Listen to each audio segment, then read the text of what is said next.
Now we're going to delve into something for the next half hour or more. Probably I could go for more than a half hour on this because I can ramble on things I care about. 2 weekends ago at the Mahoning Drive-In Theater in Laheyton, Pennsylvania, we ran a Superman weekend. We ran all of the Christopher Reeve Superman films on film, except for Superman 2, because we did it differently, and I'll get to that. And it was really cool to watch all these movies again. These films were a cornerstone of part of my childhood. Superman the movie came out in 1978. I saw that in the theater as a 4-year-old, and it made an impact on me. And then I saw it again and again on HBO, and it made an even bigger impact on me. So we're going to swing over here before I preamble on, and we're going to introduce this. Okay, it's 1978. There has not been a major superhero film produced in the U.S. since Batman the movie in 1966, as far as I can recall. Nothing major with the studio behind it that really had major stars in it. So Warner Brothers, the producers, the Salkinds, Alexander and Ilya Salkind, hire Richard Donner, who was known for The Omen and a lot of TV work in the 60s and 70s, to direct a movie based on the Superman comic book. And people thought it was silly. How can you take it seriously? It's a guy in a cape flying around. People think of Superman, they think of comic books, they think of the George Reeves 50s TV show, which was iconic, and maybe they remember the Kirk Alyn movie serials from the 40s, but Superman is not something to be taken seriously. And Richard Donner says, verisimilitude. That is what we're going for here. That is the motto of this entire shoot. We're going to take Superman seriously. He is an American creation. He is an American icon. He represents the ideals of America, our best ideals. And he is an immigrant who came to America and made good. And he wants to make the world a better place and join in, even though he is very, very different. So they took that. They assembled what at the time was an insane cast. You had Marlon Brando. You had Glenn Ford. You had Jackie Cooper, child star of the 30s. And a script by Mario Puzo, who had done The Godfather, written the book for The Godfather. So it was like an all-star thing. And then they cast this guy nobody's ever heard of as the lead, as Superman. What you have here is the trailer, the first initial, I believe, trailer for Superman the movie. So this movie makes me cry for a multitude of reasons. And even watching that trailer chokes me up a little bit. It was probably the first cinematic hero I ever had, and the ideals of Superman, excuse me, and what he stands for in the movie could be seen as cheesy, could be seen as old-fashioned, but I hold them very dear to myself. And I would like to think that in broad strokes, the path I walk was put in my head by a movie I saw when I was 4 years old. So Christopher Reeve, I don't know that he had done much film work. I don't know that he had done much other than theater in '78. He was pretty unknown. And it wasn't often that a major Hollywood production would throw that much money and effort and put at its center somebody nobody's ever heard of. But damn was he good. You may say he was doomed to always be viewed as Superman for the rest of his life, for better or worse, probably for better, actually. He did a lot of other stuff, but Superman's what people always think of when they think of him. And he's just amazing in it. Clark Kent is a little goofy, a little bumbling, and it wasn't until years later that I read somewhere, it never occurred to me, Clark Kent is Superman pretending to be Clark Kent. I always think of it as Clark Kent is this guy, and when he needs to be Superman, he gets a little bit more serious. But really, when you watch it, or at least the way it's portrayed in Superman the movie and in the Superman film series, is that Clark Kent is Superman pretending to be a doofus who can't do all the stuff he can do. So the cast in this movie is perfect. Gene Hackman, who was like a giant star at the time, and always kind of would be after that, as Lex Luthor, is really funny and can be serious when he wants to. Ned Beatty as his sidekick is hilarious. Valerie Perrine as Lex Luthor's girlfriend, who thinks he's full of it and who he's always threatening to kill. It was funny at the time. It was a different time. Marlon Brando as Jor-El really sets the stage as this huge, serious, important guy who sends his only son. There's a lot of religious parallels here. There's a lot of the Moses parallels are pretty present here and there in this film. Sends his only son away from a planet that is dying to go to another planet where he knows he'll be different from everybody else, but maybe he can help.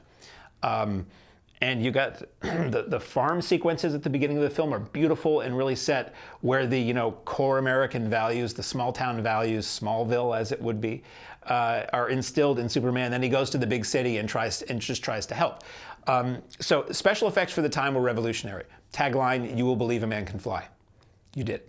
And it was wires. It wasn't CGI. It wasn't anything other than wires and blue screens.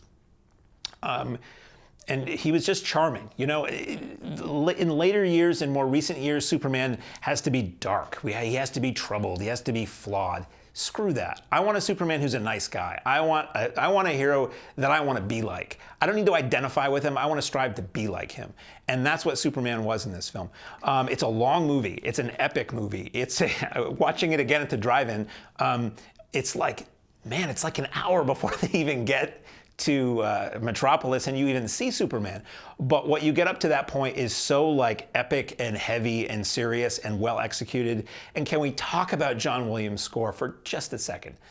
This guy, you think of, people have said about certain films, you look at the movie poster and you hear the theme song, or you think of the movie and you think of the poster. John Williams' score, can we take just a second? Jaws, Close Encounters, Star Wars, Raiders, Superman. If he never did anything else, that's more than somebody's going to achieve in their life. Honestly, one of those is more than most people are going to achieve in their life in terms of something that moves so many people and is so identifiable and so adds to what it is applied to. He could, rest easy with any one of those on his gravestone. May it never be chiseled. So the Superman theme is amazing. It gives me goosebumps. I get choked up when I listen to that music because of what it represents to me. Again, the special effects are amazing. The storyline, there isn't a huge... It's not that complicated a story. Unlike now where it's multiple villains and all kinds of stuff in the A and the B and the C, it isn't. Superman goes to Metropolis. Lex Luthor wants to set off a bomb that is going to make, along the San Andreas Fault, that's going to make California fall into the ocean. He's bought up all the property on the other side of that fault, so he'll basically own the West Coast. That's kind of all there is to it. He sees Superman as somebody who's trying to stop him. He tries to stop Superman. That's it. So that Superman the movie is great. It's wonderful. It's like 2 hours, 2.5 hours. It's a beautiful experience. I love it. There are multiple versions of it on video now. There's the theatrical version. When it aired on ABC TV, they split it over 2 nights and they put a lot of stuff back into the movie that was originally cut out, so it's even longer. There was a version that aired on KTLA in Los Angeles that had even different stuff in it. And for the longest time, you only just had the theatrical version. Around 2001, Richard Donner came back and did a director's cut, putting some of that material back in, and it's good material. When Superman goes to go into Lex Luthor's lair under the streets of New York or Metropolis, he goes through a hail of bullets. He goes through fire. He goes through being frozen, and it's really cool. And by the time he gets to Lex Luthor's door and pushes it in, you're just like, this man is determined. He's Superman. That's put back in the director's cut, and now there is a Blu-ray of the extended cut. So there are multiple versions. You can see all of these now. So when Superman was being made, the original idea is that they gathered this massive cast and crew in England, and they were going to shoot 2 movies. They were going to shoot bits for both of them at the same time. So you see the supervillains in Superman that turn up in Superman 2, characters that show up in both. They were running behind schedule. They needed to release the film. It was a huge production. At some point, they said, let's stop shooting these extra scenes for Superman 2, concurrently. Let's finish Superman, release it, take a little break, come back, finish off Superman 2. They finished Superman, it got released. Somewhere along the line, the producers, the Salkinds and Richard Donner had a falling out, or they didn't like him anymore. And basically, they didn't ask him to come back. They hired Richard Lester, who they had previously worked on the Three Musketeers and the Four Musketeers, very fun movies from the 70s, and who had mostly known now for doing Hard Day's Night and Help, the Beatles movies. They had Richard Lester come in and shoot new scenes and finish off Superman 2 and put it out. And it became something quite different from what it had intended to be originally. It was much lighter in tone, it was sillier, but it did have some good stuff in it. Superman 2 is great. Theatrical release of Superman 2 I love. I saw that again in the theater and on cable endlessly, and it's great, and people love it. The supervillains in Superman 2 are excellent. So let's swing over here because we have trailers for all these. 1981. This is 3 years after Superman came out. We get the follow-up that picks up pretty close to where the original film left off.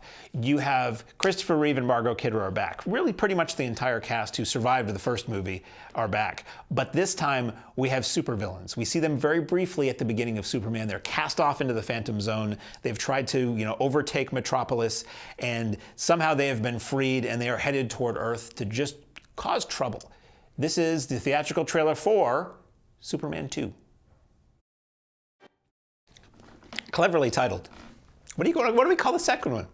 Superman 2? Superman 2 is great. Superman 2 is arguably the best of the series. Now, the first movie is great and is beautiful. The second movie, it doesn't need to tell you where he came from. It doesn't need to tell you where anybody came from. It just gets to it. And it's action, and it's effects, and it's funny, and it just kicks ass. The villains, I remember General Zod, Terrence Stamp, was scary to me as a little kid.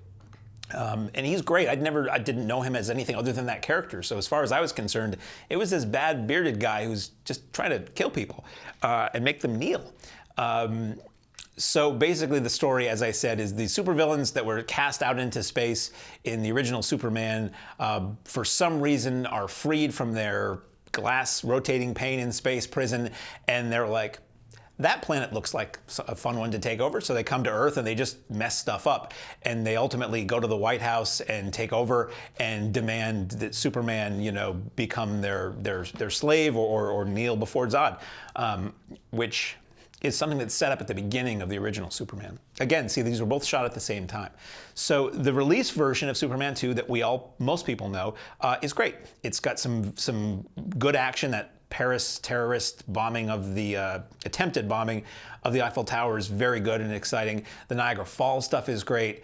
It's all just really, really good. Now, I think 60 to 70%, I believe, of what we all came to know as Superman 2 was stuff that Richard Donner had shot and that was always intended to be there.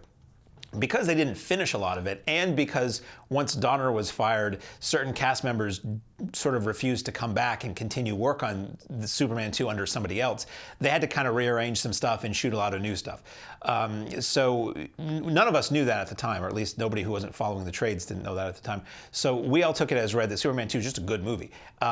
It's intense at times, and it is funny, and it is just action, action, action. And this is the movie that really, I think, set the mold for the whole superhero fighting supervillain and laying waste to cities and things like that. Before that, from my recollection, Superman on film or TV or serials, and I mean like movie serials, not breakfast cereals. There was a Superman cereal too, don't worry about that.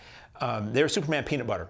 I remember. I never had it, and I always kind of wanted it because it's got this logo on the lid. I mean, you keep the jar.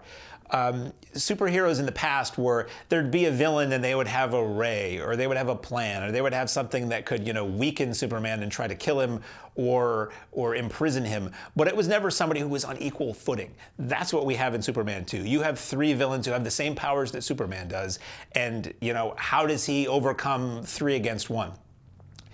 They may throw a bus at him. He may throw, them into the giant Coca-Cola sign. Cha-ching. It's fun to watch, and it's fun to watch. Sadly to say, it's fun to watch the destruction, but it is. And you do wonder, if you're not savvy to the way of, the hero always winning in a film, it kind of looks at times like he might not get out of it.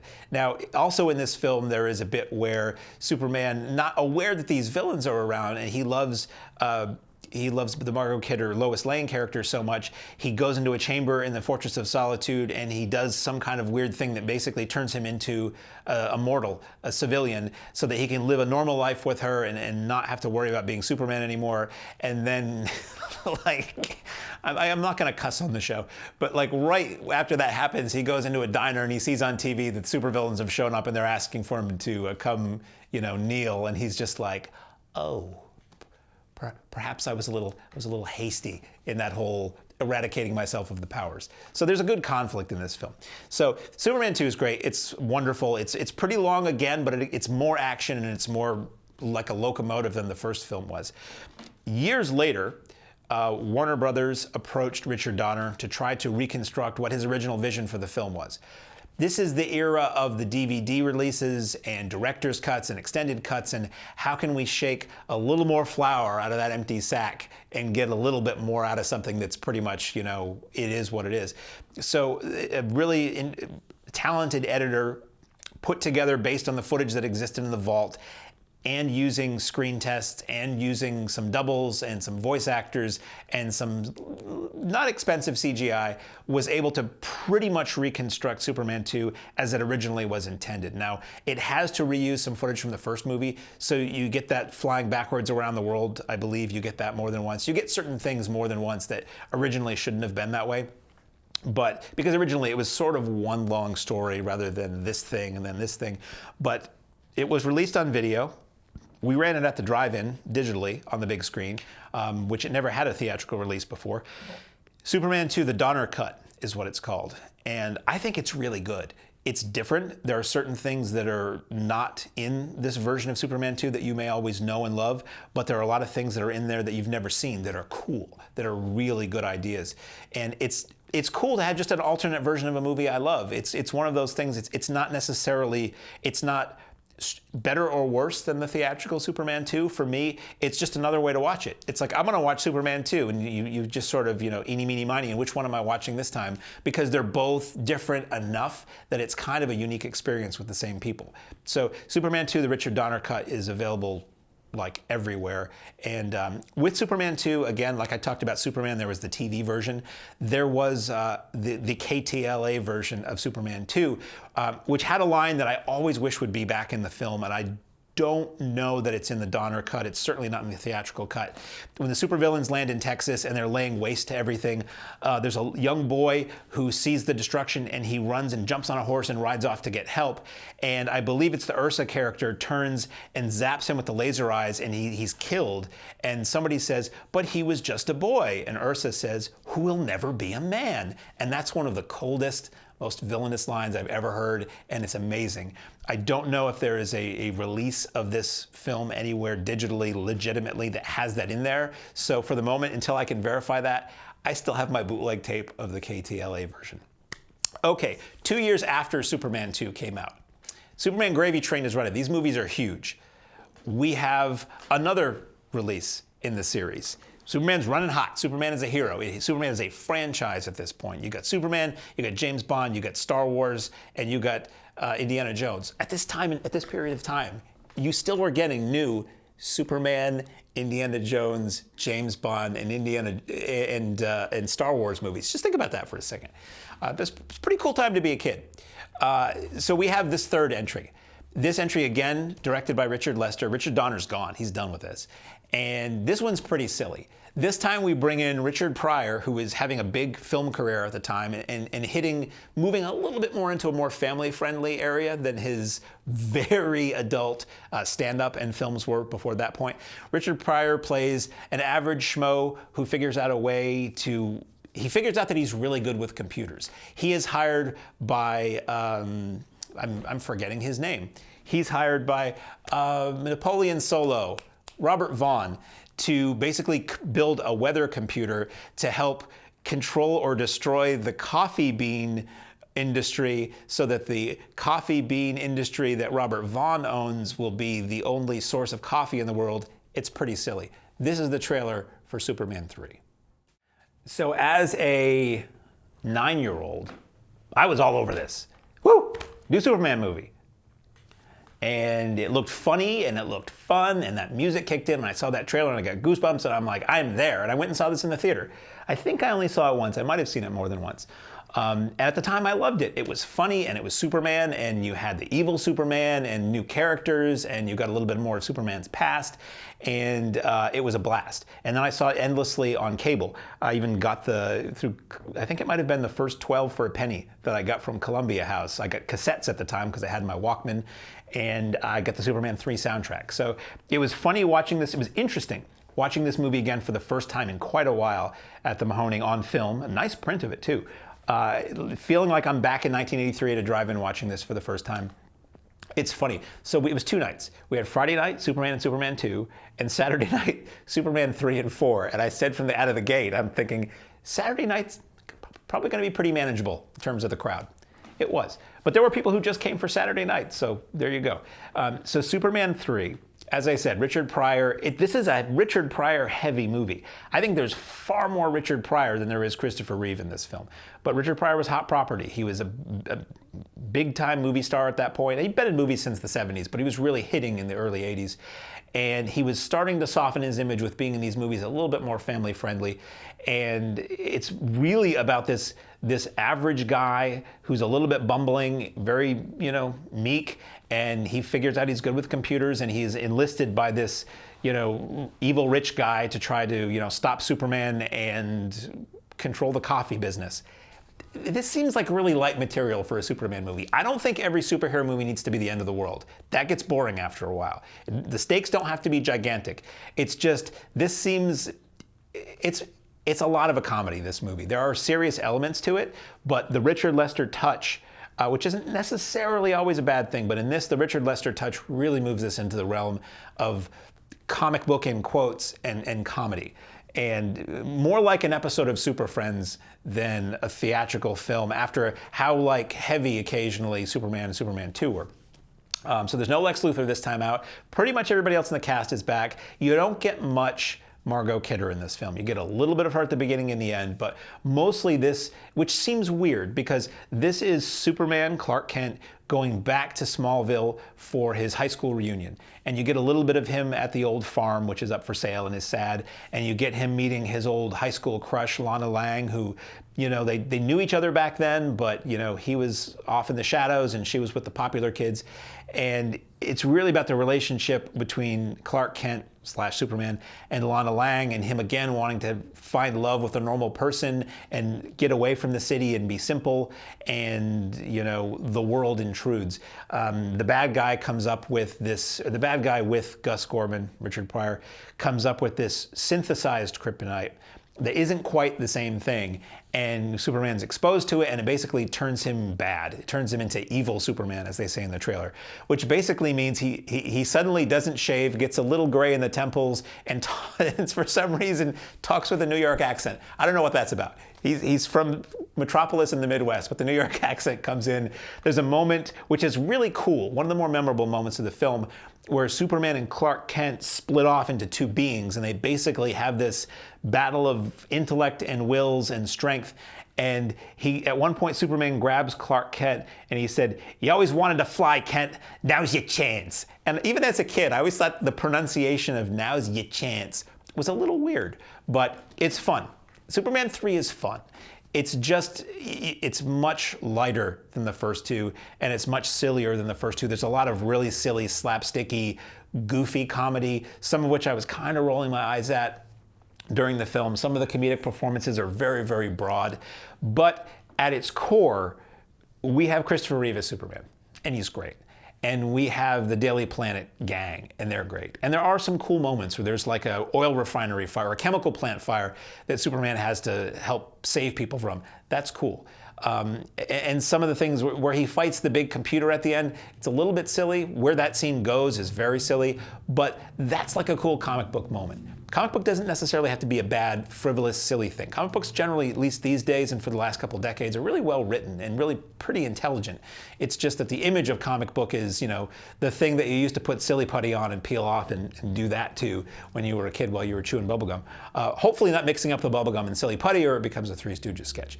So Superman 3 came out. It was quite successful, but Christopher Reeve was pretty much done with it at that point. He didn't want to do it again. He hung up the cape. And it wasn't for about 4 years that anybody could convince him to do it again. What happened was, Richard Donner didn't want to do Superman, the Salkinds didn't want to do Superman, Christopher Reeve didn't want to do Superman, and Warner Brothers was, I think, kind of okay with Superman being put away. Then Cannon Films comes in. I don't know if you know Cannon Films. If you grew up in the 80s, you could not know Cannon Films. They were an Israeli-based production company. They were the ones that gave you all of the 80s Chuck Norris and Michael Dudikoff and Charles Bronson movies. They did the Break-In movies, Break-In 2, Electric Boogaloo. Thank Cannon for that. And they bought the rights kind of probably on the cheap, but they had some money. They bought the rights to Superman, and they wanted to do another Superman movie. So they convinced Christopher Reeve to come back if he would come back if the film would be about something he cared about. And at the time, it was the arms race and nuclear arms proliferation. He said, if we can come back and I'll write a story and we do it about this, then yes, you'll get me for another Superman. So they did it. They got him back. Initially, I just found out Wes Craven was set to direct this thing, and they didn't get along, so they brought in Sidney J. Furie, he was just like a workman director, and they made this movie. So I'm going to go over here and introduce this clip. Somehow I've managed to talk this long about Superman movies. I think I could probably do an hour if you let me. Cannon Films, 1987. Christopher Reeve is back. Margot Kidder is back. Just about the whole cast is back for Superman 4, The Quest for Peace. So this ain't very good. As a kid who loved Superman, I remember this coming out, and there were like full-page, full-color ads in comic books and newspapers. And I remember at the time thinking, it's a little late, isn't it? Isn't Superman kind of over? And I didn't want to see a message movie. As a kid, I didn't want to see a movie that was reminding me of how crappy the real world was at that point. I wanted to see a fun Superman adventure that took me away from the reality of Earth. Now, what this does is, in this film, Superman does what we wish somebody could have done, or could still do. Take all the weapons and shoot them into the sun. Done. But it's not very well made. This film so often just kind of rips off parts from the original Superman. You get the Superman and Lois flying, and you get various other things that are just the same. You have Lex Luthor is back, but his sidekick is John Cryer, is some like valley dude, and he's just annoying. Lex Luthor creates from like a strand of Superman's hair Nuclear Man, who is mega cheesy and silly. The effects aren't very good. Christopher Reeve had said that he felt that Cannon spent no more money on Superman 4 than they would have on any other movie they were making, which generally wasn't much money, and it really shows. What this film has going for it is one more time with Christopher Reeve as Superman. He's great, even if the movie around him isn't. You get one last time with the Daily Planet gang. It's getting the gang together. It's more time spent with friends, as I like to say about sequels that aren't that great. So Superman 4, it's cheesy, it's silly. I really didn't care for it watching it again. I kept losing interest and not paying attention very much. What is funny is all the Superman movies use that same shot you saw at the end of the trailer, where Superman is flying around the world and he looks into the camera and smiles. And that quintessentially, to me, that's the moment. That is Christopher Reeve as Superman. He is strong, he's fighting for good, he's your friend. And that's the kind of superhero I like. That's why I guess I like Captain America more than some of the other ones. So Superman 4, really not very good. There's a sequence where Nuclear Man grabs Mariel Hemingway and flies her off into space, and she's just like breathing in space, and then he lets her go, and she's just like floating through space, and then Superman grabs her. I'm like, wait, it's space. Yes, it's a man who can fly and a man who is a nuclear man made out of a strand of hair, but a person from Earth can't breathe in space. Anyway, I would not recommend Superman 4. I would strongly recommend Superman 2. If you want to kind of go off a little bit, Superman 3, and if you love Christopher Reeve as Superman like I did, watch Superman 4. One last little thing while we're running out of time. So Superman was put to bed as far as Christopher Reeve was concerned after Superman 4. But there's a little show called Smallville that hit in the early 2000s that was a pretty good show for the most part. And they brought Christopher Reeve in as a like astrophysicist who would help young Clark figure out his place in the world. And those, my friends, those were magic moments. If you're a fan of Christopher Reeve Superman films and you don't even care about Smallville, find those episodes and watch those, because it's a nice little coda to the whole Superman experience for Christopher Reeve.